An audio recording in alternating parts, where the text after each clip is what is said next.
Hello, I'm Miles Tails Prower. We will talk about Foucault's pendulum. The Foucault's pendulum is a device named after French physicist Léon Foucault, conceived as an experiment to demonstrate the Earth's rotation. The pendulum was first introduced in 1851, by direct evidence of the Earth's rotation. As you know, pendulums were widely used in grandfather clocks. The bob can move to and fro, makes about 58 to 60 oscillations per minute.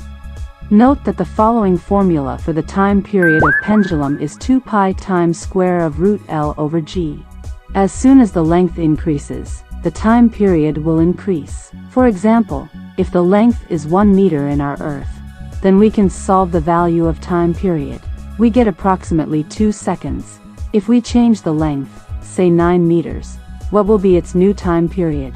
When you solve, we get approximately 6 seconds.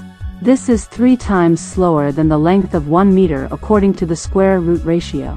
This will be cleared the basic concepts of pendulum.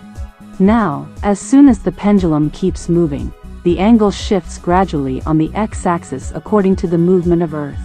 This takes about half a day to complete toppling the objects arranged in a circle. This makes an angle swept of 180 degrees, in about 12 hours, but the time change can occur due to daylight savings in some countries. Nowadays, Foucault's pendulum can be seen in museums, as soon it is being popularized across Europe or United States. So, this video is about Foucault's pendulum. Like, comment, and subscribe now.